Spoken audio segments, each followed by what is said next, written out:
दोस्तों, जब मोदी को अमेरिकी राष्ट्रपति जो बाइडेन सलाम ठोक रहे थे, जब मोदी की ओर अचानक कदम बढ़ाते हुए चलकर जिनपिंग आते हैं और जब मोदी से मिलने के लिए फ्रांस के राष्ट्रपति इमैनुअल मैक्रों तावले होटते हैं और जब दुनिया ब्रिटेन के पीएम सुनक की मोदी से मुलाकात पर नजरें टिकाई हुई थी, तब एक शख्स बहुत ही खामोशी से, बड़े ही शांति से, बिना तामझाम के एक सीक्रेट मिशन में लगा हुआ था। वो मोदी के लिए कूटनीति बना रहा था, जिसकी गूंज इंडोनेशिया की बाली में बवंडर मचा चुकी है।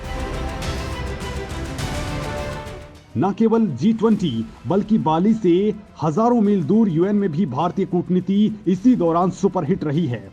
दोस्तों, G20 देशों के नेताओं का पीएम मोदी से मिलने के लिए उतावला हो उठना, बाली डिक्लेरेशन में मोदी के कहे शब्द, ये युग युद्ध का नहीं है कि बहुत बड़ी गूंज, और भारतीय प्रधानमंत्री की ताबड़तोड़ द्विपक्षीय बैठकें और हाथों हाथ भारतीयों के लिए ब्रिटेन से लेकर अमेरिका, कनाडा, फ्रांस और चीन से दनादन गुड न्यूज आना, ये बातें बता रही थी कि बाली G20 समिट भारत के लिए हिट रहा है।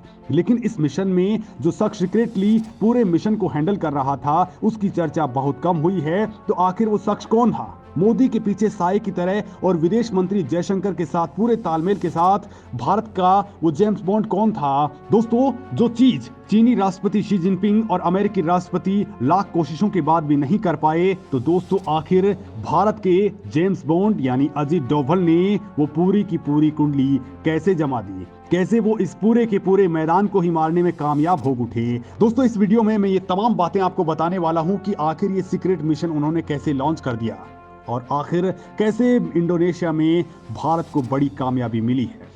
दोस्तों, इंडोनेशिया की बाली में दुनिया की 20 बड़ी अर्थव्यवस्था वाले देशों के नेताओं का जुटना हुआ, लेकिन समिट के दौरान भारत की कूटनीति का ही जलवा दिखता रहा। आकर्षण का केंद्र रहे भारत के प्रधानमंत्री नरेंद्र मोदी। G20 समिट में भारतीय कूटनीति की धाक देखने को मिली। तो दोस्तों, ये काम कोई हवा में नहीं हो गया था, बल्कि इसके लिए विदेश मंत्री एस जयशंकर और NSA अजीत डोभाल पर्दे के पीछे चुपचाप अपने मिशन में लगे हुए थे।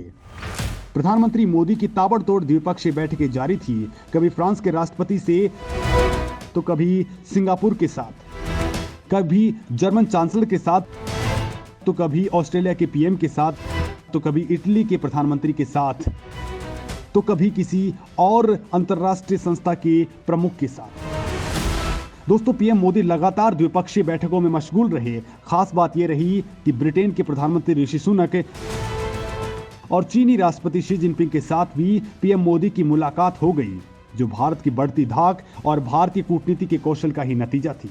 दोस्तों, बाली में पीएम मोदी और चीन के राष्ट्रपति शी जिनपिंग की मुलाकात बहुत ज्यादा चर्चा का विषय रही है। वहां डिनर के लिए G20 के नेता जुट रहे थे और सबकी मेजबानी कर रहे थे इंडोनेशिया के राष्ट्रपति जोको विडोडो। तभी चीनी राष्ट्रपति शी जिनपिंग की नजर पीएम मोदी पर पड़ती है। अचानक चीनी राष्ट्रपति उनकी तरफ कदम बढ़ाने लगते हैं, तो वहीं जवाब में प्रधानमंत्री मोदी भी उनकी तरफ बढ़कर हाथ मिलाते हैं। इसके बाद दोनों नेताओं के बीच थोड़ी बातचीत होती है। दोस्तों, साल 2020 में गलवान घाटी में भारत और चीन के सैनिकों के बीच हुई हिंसक झड़प के बाद मोदी और जिनपिंग की ये पहली मुलाकात थी। कह सकते हैं ये मुलाकात तो संयोग से हुई, लेकिन अंतर्राष्ट्रीय कूटनीति में कुछ भी संयोग से नहीं होता है। दोनों नेताओं की इस संक्षिप्त मुलाकात के पीछे एक बहुत बड़ी बैकडोर डिप्लोमेसी रहती है, और इस मीटिंग के पीछे भी जिस शख्स की डिप्लोमेसी थी, उससे कोई इनकार नहीं कर सकता, और नाम है अजीत डोभाल। दोस्तों, वो डोभाल ही थे जिनकी एंट्री के बाद ही डोकलाम से 2017 में चीन पीछे हट गया था, और लद्दाख में चीनी फौज को बैक करने में डोभाल डिप्लोमेसी का ही तगड़ा हाथ रहा है, जो पाकिस्तान और अफगानिस्तान में भारतीय खेल को मजबूत करने में बड़ा भोकाल मचा चुकी हैं, और इस बात को पूरी दुनिया देख भी चुकी है। पाकिस्तान और अफगानिस्तान में पानी की तरह पैसा बहाकर भी चीन मजबूत पकड़ नहीं बना पाया, तो इसके पीछे भी यही डिप्लोमेसी कारगर रही है। तो वहीं बाइडेन को धोबी पछाड़ देने में भी मोदी की यही टीम कारगर रही। दोस्तों, G20 समिट में अमेरिकी राष्ट्रपति जो बाइडेन और प्रधानमंत्री नरेंद्र मोदी की गर्मजोशी भरी मुलाकात को पूरी दुनिया ने देखा। दोनों नेताओं की आपसी जानदार शानदार केमिस्ट्री दिखी। तो दोस्तों, ठीक उसी वक्त पीएम मोदी के पीछे विदेश मंत्री एस जयशंकर और राष्ट्रीय सुरक्षा सलाहकार अजीत डोभाल खड़े हुए थे। तभी फ्रांस के राष्ट्रपति इमैनुअल मैक्रों भी वहां पर आते हैं और पीएम मोदी से मिलते हैं। दोस्तों ये कहानी अभी पूरी भी नहीं हुई थी कि G20 बाली लीडर्स डिक्लेरेशन में प्रधानमंत्री नरेंद्र मोदी की साफ झलक देखने को मिली। डिक्लेरेशन के चौथे पॉइंट में पीएम मोदी की रूसी राष्ट्रपति व्लादिमीर पुतिन को दी गई उस चर्चित सलाह को रखा गया है।